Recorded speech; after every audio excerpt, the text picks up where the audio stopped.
Everyone claimed no one would ever marry me, yet here I am, married. My literature teacher once commanded me to go outside and ask if anyone would ever marry a woman who only scored a pathetic 22 on her literature exam. Years later, I found myself leisurely lounging on my bed, savoring a durian. Meanwhile, that very same literature teacher was on his knees, surrounded by thorny durian husks, frantically trying to recite Chu Shibayo. I calmly spoke up. If you don't finish memorizing that in 1 minute, darling, you're sleeping on the sofa tonight. Before I even graduated college, my mother was already pushing me to go on blind dates. My mother wouldn't stop enumerating the qualifications for my future husband, a brilliant young man, a literature PhD, a university professor, with a car, a house, and assets valued in the hundreds of billions. Losing my patience, I cut her off. "Oh, come on, Mom, aren't you laying it on a bit thick? His resume is longer than the intro to a Fish Liang ballad. If all that's true, he must be absolutely hideous." My mother immediately whipped out a photo. "I knew you'd say that. I came prepared." The man in the photo was breathtakingly handsome, the kind you just couldn't tear your eyes away from. Not necessarily more stunning than Bosco Wong, but definitely on par with Daniel Wu. I smirked, crossing my legs. Well, then he must have some kind of issue. Otherwise, why would he need a blind date? With me. My mother sputtered, practically hyperventilating with anger. "Someone with such good prospects willing to marry you? It's only because your grandfather and his grandfather were wartime buddies. Our families arranged this marriage when you were babies. Otherwise, how would it ever be your turn, you good-for-nothing?" I pouted again, "But Mom, I'm a staunch advocate for singlehood." Whack, a mighty blow landed right on my head. "Are you joking? If you don't get married, who's going to know when you eventually kick the bucket alone in your apartment?"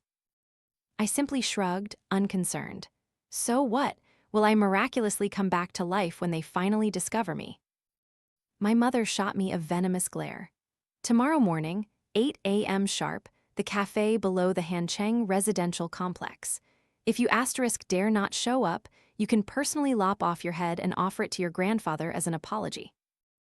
In the end, I still went.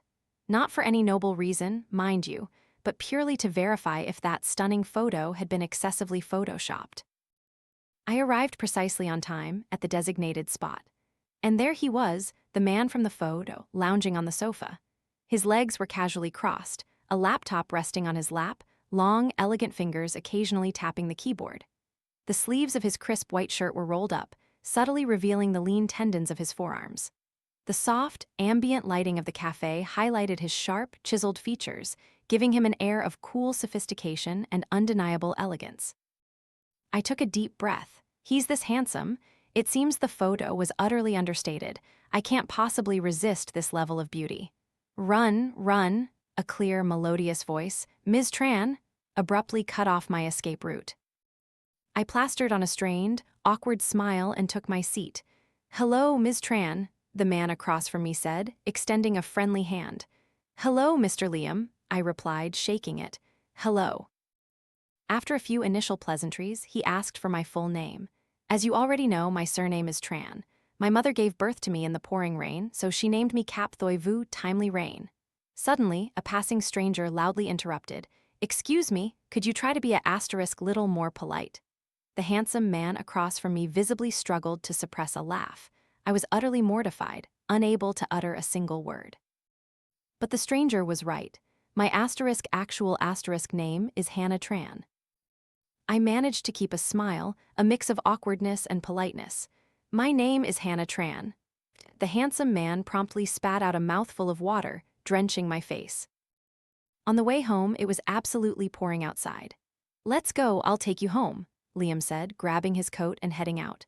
I trailed meekly behind him, only to stop dead in my tracks before a bicycle. "Wait, he has a car and a house, but he's offering a bicycle ride?" I awkwardly stammered. Handsome mister, maybe I should just call a taxi? It's not that I'm looking down on your bike, it's really raining hard outside." "And your bicycle doesn't even have a back seat. How can you carry anyone? I truly don't think your bike is bad, don't misunderstand." The handsome man didn't reply. Was he mad? I cautiously added, "Well, then I can just sit on the front bar, right?" Liam glanced at me, remaining silent, and simply wheeled the bicycle back inside the cafe. When he returned, he clicked a key fob, and a sleek Porsche parked by the roadside lit up, signaling me to get in. I was utterly dumbfounded. Once inside, Liam explained, "It's raining, I was worried the bicycle would get wet, so I wheeled it inside the cafe first." Right, silence. A suffocating silence hung between us. Perhaps to break the awkwardness, he added, "That bicycle is worth almost as much as this car." No, Liam, I swear I wasn't looking down on your bicycle at all." Oh, great, now any explanation is utterly useless. For the entire ride home, I racked my brain, desperately trying to figure out how to clarify my earlier blunder, only truly snapping back to reality when we reached my doorstep. He looked at me, a soft smile playing on his lips. "We're here, what, want to go 2 more rounds?" Ah, I quickly tried to exit the car, only to be abruptly yanked back, realizing I hadn't unbuckled my seatbelt. The handsome man burst into outright laughter. "What's the matter? Are you planning to take my car with you?" My face burned crimson. I fumbled with the seatbelt, yanking it off as if making a desperate escape, desperate to get away from the car that now epitomized my boundless shame. "Goodbye," I muttered, "and hopefully never again." Back home over dinner, Mom asked me how it went. I was just reaching for a chicken drumstick. "It wasn't great, I'm sure he didn't like me." Mom promptly snatched the drumstick away, preventing me from eating it.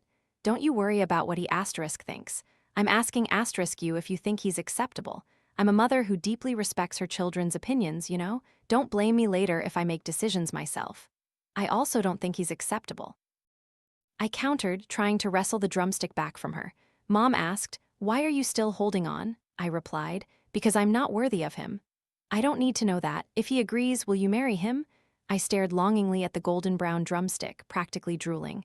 Yes, 1,000 times yes." Mom finally released the drumstick. "Good, then I'll go talk to your grandfather." "Go ahead, talk all you want. I've already lost all my dignity today. No one would ever want to marry me anyway." On the eve of the new semester, our dorm room was bustling with all my roommates chattering away, but I was oblivious, engrossed in rewatching Journey to the West. "Hannah, have you heard? Our literature teacher this year is supposedly an absolute god, devastatingly handsome, the kind who could topple kingdoms." "Oh, really?" I replied vaguely, still glued to the scene where Sun Wukong was creating clones. "He really is super handsome." Changming even wanted him to be the face of admissions, but he refused. Tons of senior girls have confessed to him, but he says he's had an arranged marriage since childhood. Arranged marriage? In this day and age, don't you think that's hilarious, Hannah? Yeah, hilarious," I mumbled, right at the thrilling fake versus real Wukong part. "No, what are you watching? You're so engrossed." My roommate, Fiona, leaned closer. "What kind of show is this, full of pigs and monkeys?" I looked at her, deadpan, and replied, "The beacon fire for the feudal lords." The next day, the first class was university literature. 8 a.m. classes are pure torture, a bland existence indeed. Contrary to all expectations, the classroom was already packed early. My roommate, Fiona, dragged me to the front row, insisting we needed to sit close to get a clear view of the handsome teacher.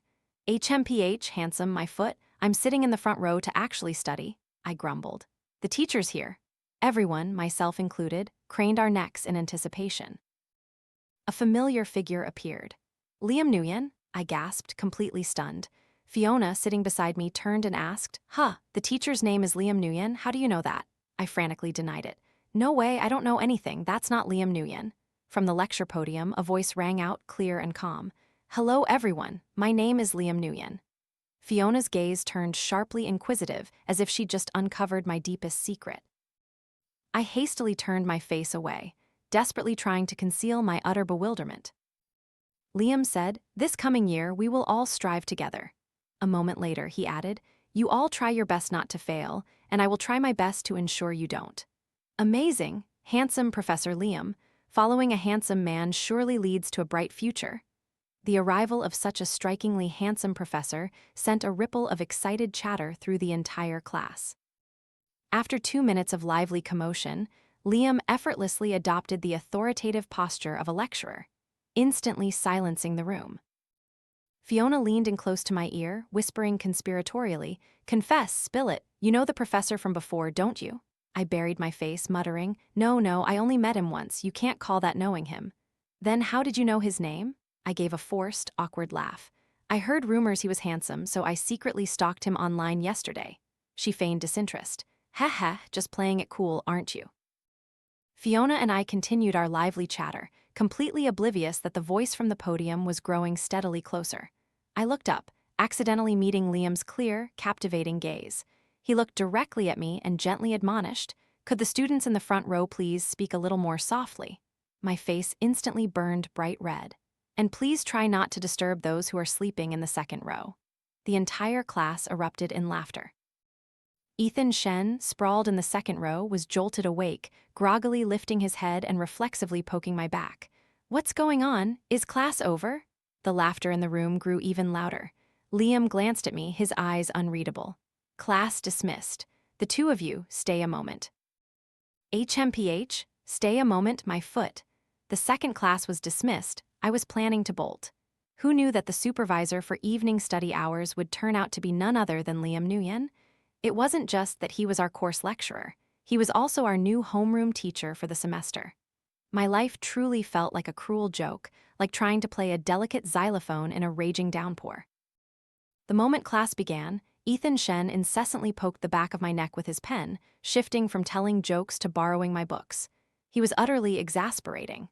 Our constant antics quickly drew Liam's attention. His gaze kept flicking back and forth between our seats. I sternly warned Ethan not to bother me anymore. Silence reigned for a brief moment, then I felt that familiar, irritating itch at the back of my neck again. Honestly, I felt like my neck was on the verge of being poked into an unrecognizable mess. I angrily spun around. "Will you stop asterisk that?" Ethan replied, "Hey, buy me breakfast tomorrow, okay?" I shot back, "Dream on, sweetie." Before I could even spit out the words, scram, the air around us abruptly turned bone-chillingly cold. I looked up, only to find Liam standing right beside me, appearing as if out of thin air. Just then, outside, thick, heavy snow began to fall. For us Southerners, it was like a magical shower of candy. The entire class immediately erupted in excited chatter. Seeing he couldn't possibly restore order, Liam, mimicking the famous Zai Teifu, asked, "Without using the word snow, how would one describe abundant snowfall?" The whole class immediately huddled together, engaging in a lively debate. "All right, how about this? Let's play a little word train game." Wait, college students playing word train. Student 1, "Yes, professor." Student 2, "Your idea is brilliant." Student 3, "I think it's perfectly reasonable." The train began its journey. The first student, "Like scattered salt in the sky, more delicate than a willow swaying in the wind." Truly the standard. The second student, "Spring returns, green mountains clad in emerald leaves, winter descends, white frost dissolves all color." How profound. The third student, "Heaven drops white pearls, graspable yet fleeting, cold pearls with a spirit melting with the sun." After finishing, they clasped their hands and bowed. "My apologies, professor." Liam took a sip from his thermos, nodding smugly. Typical rich guy pretentiousness. It was my turn. Unfazed and perfectly calm, I stood up, adjusted my glasses, and slowly declared, "Yuan Hua, don't call me anymore. I'm afraid Zia Luo will misunderstand." The entire class erupted in laughter like a buzzing beehive. Liam's expression instantly shifted, his face turning pale. Just then, Ethan, who was sitting behind me, abruptly stood up and loudly declared, "Professor, you have far too much dandruff." The class roared with laughter once more. "The two of you, see me after class." Suddenly, as if recalling something crucial, he quickly amended, "No need to wait for class to end, both of you out now." "All right, fine, what's there to be scared of?" Ethan and I trudged sheepishly behind Liam. Liam crossed his arms over his chest, his gaze sharp as he looked at me. "What is your relationship with him?" I replied. "We're just classmates." Ethan smirked. "Future boyfriend and girlfriend." Liam adjusted his gold-rimmed glasses, then seriously admonished Ethan, "College romances rarely go anywhere substantial. Besides, Hannah Tran, she's fine, you don't need forever, just having had something is enough." Ethan, however, interrupted him, then habitually patted my shoulder. Liam's gaze flickered to the hand on my shoulder, a chilling glint flashing behind his gold-rimmed glasses. "But as far as I know, Hannah Tran is already engaged." Ethan and I gasped in unison, completely bewildered. "What? You're engaged? When? To whom? What about me? What in the world is going on?" I looked up at Liam, his eyes resolute, as if silently urging me to speak. "Say what? Say what, for heaven's sake?" Sorry, I'm suddenly feeling a bit unwell. I just need to use the restroom for a moment. Better to make a quick escape. The moment I got back to the dorm room, I was still reeling. My mind was a dizzying loop of Liam's thin, red lips, forming the word engaged. Who are you pining for? Your face is as red as a gack fruit. Fiona suddenly materialized in front of me. My friend excitedly held her phone, clearly eager to share something. I knew this routine all too well. Fiona always loved sharing the most random tidbits with me, often under the guise of learning a new trick every day to ensnare a man. Fiona explained to me, "It turns out you can totally deduce a man's communication habits just by what he drinks. You'll be a master at blind dates later on." It actually sounded reasonable. I sat up straight, listening intently. For example, men who enjoy beer are usually the type with a wide circle of friends, true brothers. That's true. Drinking buddies often bond over food and drinks. Those who prefer white spirits often dwell on the past. Oh, that's surprisingly accurate. And men who like wine usually have mistresses. Ah, so that's it. Then my mind drifted to Liam's constant thermos. He typically drinks plain water, so what kind of person would that make him? I seriously asked Fiona, what if someone only likes to drink plain water? Fiona frowned, then responded with a grave expression, frequent urination? I was utterly speechless with her. Fiona then lowered her voice mysteriously. But wait, your male god likes to drink plain water, right? Because I swear I see him chugging a 1.25L Pepsi bottle every single day. I glared at her. Ethan Shen and I have asterisk nothing going on. Then why does he sit behind you every day? He's insane. Ethan was indeed the class clown, bringing laughter to everyone. Everyone in class called him the sunshine boy, while I was dubbed the positive energy girl. Speak of the devil and he shall appear. A new message popped up on my phone from Ethan Shen. Asleep already? I glanced at the clock. It was 7:00 p.m. Beijing time. Who goes to sleep at 7 p.m.? I stayed silent, not replying. He sent another. Little Hannah, answer me. Don't hide behind your phone, not saying anything. I know you're awake. What is wrong with this guy? I still ignored him. Hannah, actually, I'm really sad today. His sudden melancholy caught me off guard. What's wrong? I feel like no one loves me my whole life. I tried to console him. Why would you think that? You're a good person. But I still don't have a girlfriend. Someone will come along who's willing to be your girlfriend. Then would you be my girlfriend? I'm trying to kindly comfort you. Don't repay kindness with hostility like that.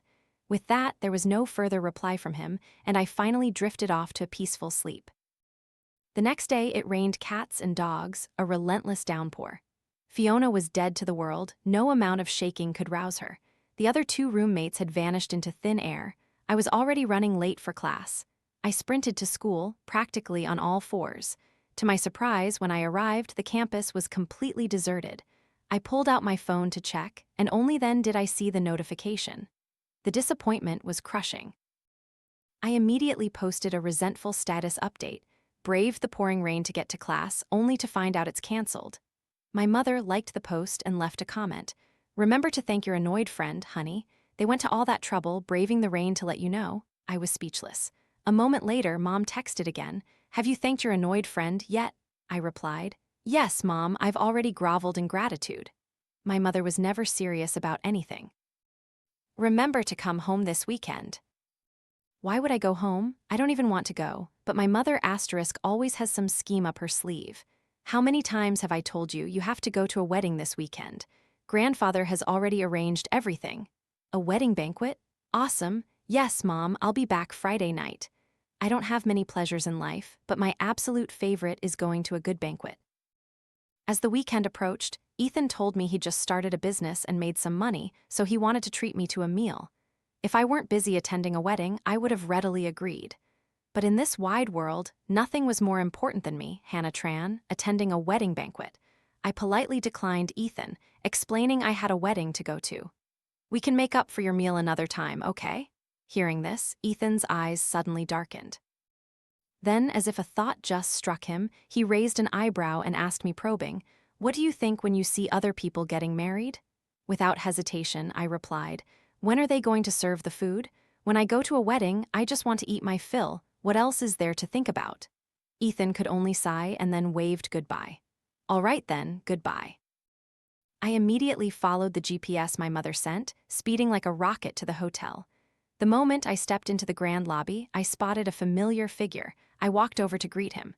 Hello, Professor Liam, you must be here for the wedding too. Liam turned around, offering me a friendly smile. The warm, golden lights in the lobby enhanced his scholarly handsomeness. He approached me. Getting closer, I noticed he was wearing a meticulously tailored suit with a dark gray cashmere overcoat, both elegant and refined. He was dazzlingly handsome. Is this guy trying to steal all the groom's attention? I stared, unable to look away, and chuckled foolishly. Professor Liam, you're here for the wedding too? What a coincidence, huh? A slight smirk played on Liam's lips, unable to hide his amusement. Yes, truly a coincidence. Hee hee. I walked upstairs with Liam. This hotel was one of City A's most luxurious, its grand hall absolutely splendid. Sparkling crystal chandeliers cast a soft glow, reflected dazzlingly by the polished marble floors. As we walked, I chattered, if the hotel is this beautiful, the event organizer must be super fancy. Tonight's food must be top tier. I definitely need to eat my fill, hee hee. Liam paused for a moment, then said, yes, you can eat as much as you like today. Thinking of the lavish feast, I couldn't help but skip happily into the main ballroom. That's strange. Why aren't the bride and groom greeting guests? This is just an engagement party, Liam explained. Only close family, it looks like there are only 5 tables. Ah, I see. But the moment I reached the door of the grand banquet hall, I froze completely. On the backdrop displayed right outside the door were my name and Liam Nguyen's, along with a photoshopped image of our faces merged together. I must have walked into the wrong drama episode. I rubbed my eyes and looked again. It was still the same picture. I gasped in horror. What the hell is this? Before I could even collect myself, I saw my mother, dressed in a vibrant red kippah, linking arms with an elegant older woman approaching from a distance. The dignified lady's eyes crinkled with a smile as she saw Liam and me standing together. Liam, dear, are you two together? Oh no, ma'am, we just happened to run into each other. I quickly tried to brush off any connection. Her smile widened even more.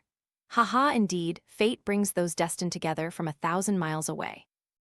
I immediately pulled my mother aside to get to the bottom of that poster. My mother replied, I already asked you last time, didn't you say it was fine? What? When did you ask me about getting married? My mother scratched her head. Oh, but I distinctly remember asking you, and you even nodded your head in agreement. A few days ago, I told you grandfather would arrange everything, and you didn't raise any objections. I shrieked, Mom, you didn't say anything to me. My mother patted me gently. Yes, I must have forgot. How could you forget something this important? My eyes were wide as saucers, staring at my mother as if she were an alien. All right, since you're here, just go inside for now. The entire engagement party felt like only the bride had no idea she was the bride. It truly was the greatest coincidence. Today, I was even wearing a wine-red dress, standing beside the impeccably dressed and handsome Liam. We truly looked like a match made in heaven. Everyone who saw us sighed with admiration, saying we were perfectly suited. Throughout the entire party, both grandfathers from both families grinned ear to ear, unable to close their mouths. From going around with Liam to greet each table and toast, to collecting a bulging bag of red envelopes, I was completely dazed, as if my soul had left my body. When the party ended, Liam called for a private car, suggesting he'd like to take me to see our new home. I looked at my parents in a panic. Mom, Dad, someone's trying to abduct your daughter. My mother looked at Liam, her face crinkling with a smile. All right, I'll send her luggage over to you tomorrow, ha. My father clapped Liam on the shoulder. Hannah's in your hands now, treat her well, okay? It wasn't until I was sitting in the back seat of the Porsche with Liam that I truly snapped back to reality. Liam, is this a dream? Inside the warm car, the streetlights outside blurred past like flowing time. Liam turned to look at me, his eyes shining brightly. Hannah, this isn't a dream. From now on, you're my wife. His gaze was deep, burning like a fire igniting the night, making my heart pound uncontrollably as if I'd been electrocuted. Seeing my silence, he asked, You don't want to? I don't want to, I wanted to say, but swallowed the words. After all, living together now is still too soon. Then I racked my brain for an excuse to go back to the dorm. If my friends find out, it'll be so embarrassing. Who knows what they'll gossip about? It's fine, he said. We've been engaged since childhood, remember? If you're embarrassed, we can just go register our marriage tomorrow. Marriage? So fast? I shook my head frantically. No way, Headmaster Zhang Ming definitely wouldn't allow this kind of relationship. I've already discussed this with the headmaster. If you're worried about the impact, I'm willing to resign. The headmaster said if it leads to marriage, there's no problem. Besides, after this semester, I won't be teaching you anymore. I asked. Why? Liam awkwardly scratched his head. I'll be moving on to supervising graduate students.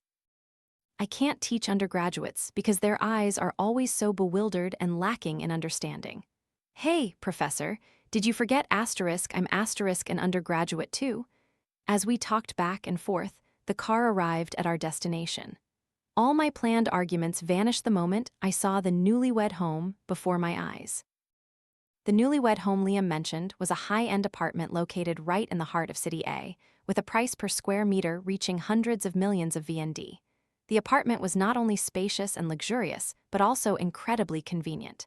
Standing by the floor-to-ceiling glass window, one only needed to look up to see the Han River sparkling silver. Hannah, if you truly don't want to move here. I cheerfully cut him off. Where's my room? This was exactly my dream home.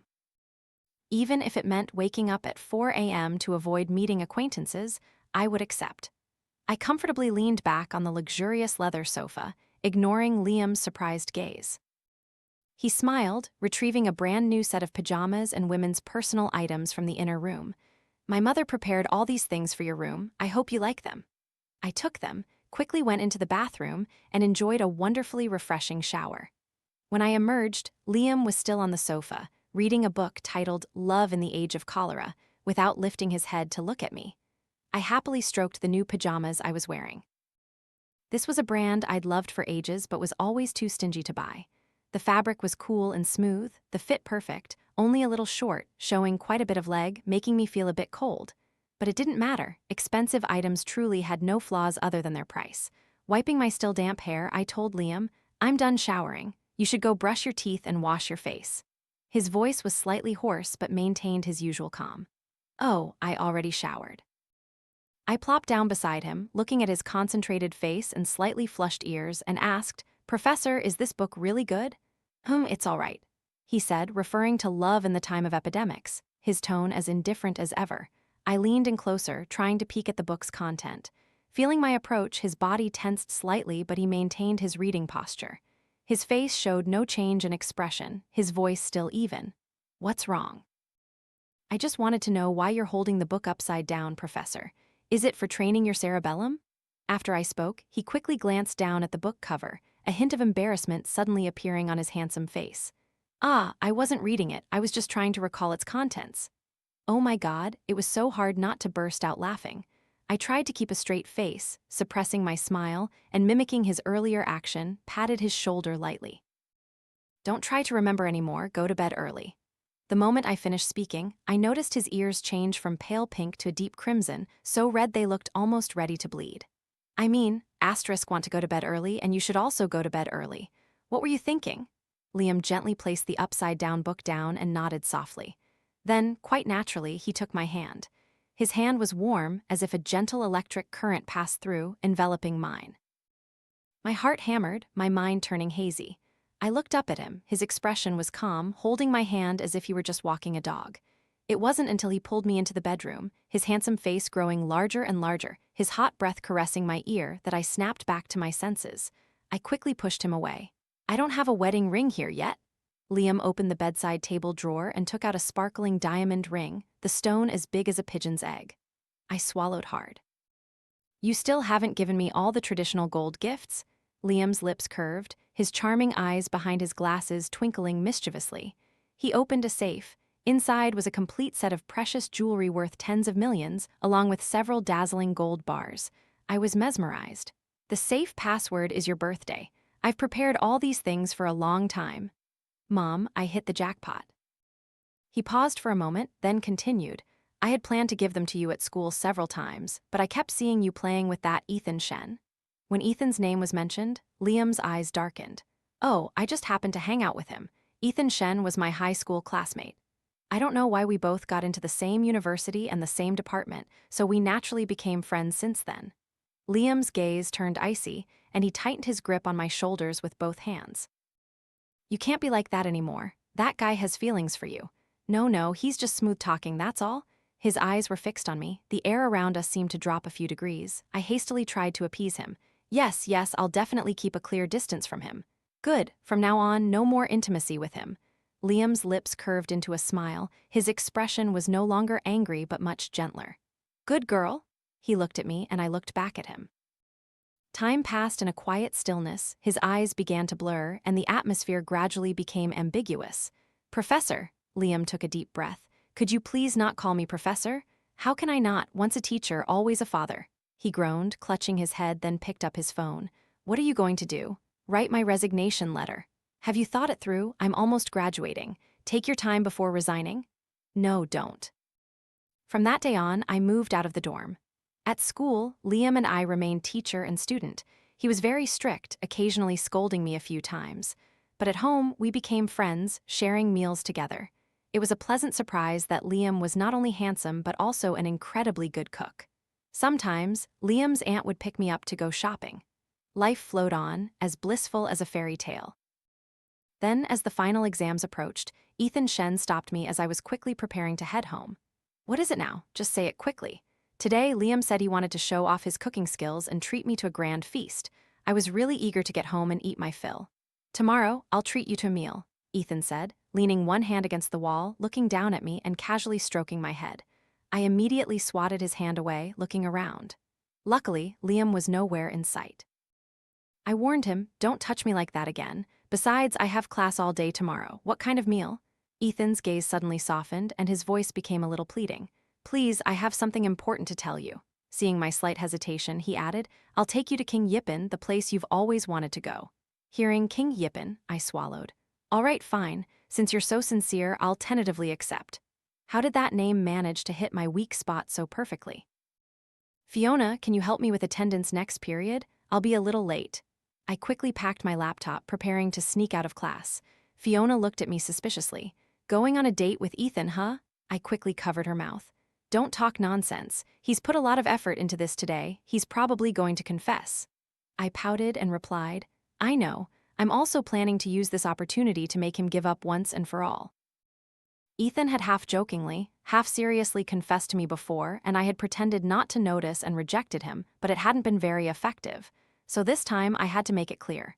Fiona looked at me with deep suspicion. I think you're just going for the food, if anything. HMPH food? The main point is to clear things up. As expected, Ethan was impeccably dressed today and even carried a suitcase. What? Is he planning to give me a whole suitcase of fruit to confess with? As soon as he sat down, he continued to boast in his usual style. I ignored him, just diligently eating. I hadn't even had a few bites when a violinist approached our table. Melodious tunes filled the air. Ethan put down his wine glass. It's starting. He talked about his first impression of me and how he had tried so hard for me afterward. He said that in high school, to be worthy of me, he had worked his way up from the bottom ranks of the school to the top 3. At that point, he became extremely excited, eventually tearing up. Hundreds of thousands of messages are no match for 2 identical university acceptance letters. All my feelings for you are in this suitcase. With that, he opened the suitcase. What? He actually prepared a suitcase full of gifts. Look then, a suitcase full of test papers, all proof of my love for you. Inside the suitcase was a pile of old, yellowed exam papers. Very much his style. I was thinking about how to reject him in the kindest way possible when my phone buzzed with a message. Is Liam not coming to class? I thought for a moment and replied, yes, I'm sick. I already asked the professor for permission. Then I added, I'm utterly exhausted, no strength left, just full of endless suffering, wah. That's serious? Yes, wah, Liam come back. Ha. Immediately, the back of my neck went cold, my hair stood on end, and my whole body stiffened. He's right behind you, slightly to your left. Is the wine good? Silence. A profound silence descended. A moment later, I pulled out my phone and replied to the message. Why? Didn't the doctor tell you to eat whatever you like? Liam texted back. Hannah Tran, you're really something. Oh no, I've been caught. How am I going to go home tonight? In my anxiety, I saw the beautiful English professor from our department walk past behind me. Reflexively, I turned my head and saw her sit down right at the table behind me. HMPH, pretending to catch me in the act, but aren't you also having dinner with that beautiful professor? I typed a fake message. Liam, I'm in a group meeting at the office. Who has a group meeting at King Yippen? As soon as I sent the message, I quickly glanced at the next table and saw a succession of faculty members from the department appearing. Oh, it really is ** a meeting. Oh no, I'll explain this at home later. For now, I need to deal with this situation. I put away my phone and focused on the immediate problem. I didn't realize Liam and I had been texting for ages, and Ethan was still tearfully recounting old stories. I decided, actually, I'm already engaged. Ethan was surprised, his eyes wide. Having no other choice, I wove a touching love story between Liam and me. I embellished everything, only refraining from mentioning his name. Ethan was moved to tears by our love, regretfully saying, "It's all my fault, I was a step too late." I stood up, patted his shoulder. "My friend, there are plenty of good guys in this world. I wish you find your true love soon." Fearing Liam's interrogation, I wandered the streets until midnight before daring to go home. Reaching our apartment, I cautiously glanced at our room. It was dark. Liam must have been asleep. I tiptoed, opened the door, and flipped on the light. A figure was sitting upright on the sofa. I gasped, nearly falling backward. Liam's gaze was ice cold, his deep voice filled with suppressed emotion. "Finally decided to come home, have we?" I fumbled like a guilty child, lowering my head and murmuring, "I went for a walk after dinner." "Alone?" He narrowed his eyes, his voice thick with suspicion. I raised my hand in a vow. "Honestly, you really did," he said, his voice softening as he looked at me. "Come here." I obediently sat down beside him. "Why did you go with him?" I answered truthfully. I still owed him a meal. The moment I finished speaking, he seized my wrist, pulling me forcefully towards him. He looked slender, but his strength was truly not weak. I looked up, seeing only his high nose bridge and sharp jawline. His lips were pressed tightly together. "Didn't you promise to keep your distance from him? Was that meal absolutely necessary?" I went to clarify everything. I was going to tell him I already have a fiancé, a boyfriend. Hearing the words boyfriend, Liam's expression immediately softened considerably. "Really?" I held up my hand. "Really, even more real than pearls. I swear on my husband's life." Liam chuckled softly, tapping my forehead. "You little imp, daring to swear on my life?" "I just said it, why did you hit me?" I indignantly stood up, intending to retaliate. Unexpectedly, I lost my balance and tumbled into him. My face flushed crimson, I awkwardly tried to stand up. "Don't move." Liam held my hand, his hurried breath fanning my ear. "Hannah," he whispered, "do you truly want to be my wife?" His body was tense, his heart pounding. I looked into his slightly reddened eyes and seriously replied, "Yes. If you're going to be my wife sooner or later, then can I exercise my husband's rights sooner?" I was stunned. "Huh, what rights?" He quickly removed his glasses, his eyes growing hazy. The arm wrapped around me slowly slid down to my waist. His fingers gently caressed my skin like silk, making my whole body tingle, my heart beating uncontrollably. I watched his face draw closer and closer. So his eyes are this beautiful, so his skin is this soft, so his lips are this tender. Tonight felt longer than any other night. After graduation, both families continuously urged us to register our marriage. Liam was no less eager. He even threatened that if I didn't agree, he would tie me up and drag me to the civil affairs office. Fed up, I finally chose a beautiful day to give him a proper title. Fiona was utterly astonished when she heard the news. "What? You're getting married so soon? Didn't you once declare you'd never marry? Didn't you always say all men are trash?" I stammered, well, I don't know how to explain it. "You little rascal, I bet you still live by the motto, if you don't study today, tomorrow you'll be someone's wife." "I've changed it, actually. Now it's, study one more minute, husband changes instantly." Fiona was speechless. "What's the difference? No matter how you twist it, it's still just Ethan Shen, right?" I awkwardly scratched my head. "It's not him." "Then who?" I lowered my head and softly mumbled, "Liam Nguyen." Fiona gasped in excitement. "What? You've been hiding so much from me? Oh, don't hit me. When we were still in school, our relationship was a bit sensitive." "I don't care. How are you going to make it up to me?" I probed. "Will you be my maid of honor?" "Fine, but I have asterisk to catch the bouquet." Fiona was still pouting, turning her face away. I whispered, "Liam also has a cousin who's just as handsome, doing his master's at Peking University with a house and a car. His assets must be in the hundreds of billions, right?" Fiona quickly clapped a hand over my mouth. "Don't say another word, you'll make me fall for him." I raised an eyebrow. "At my wedding, you'll be the only asterisk maid of honor, and he'll be the only asterisk best man. This girl truly deserves to have a memorial tablet erected to her ancestors." After the wedding, I nestled into Liam's arms, curious to ask him why he loved me. I secretly hoped to hear him say he fell in love with me at first sight because of my innocent charm.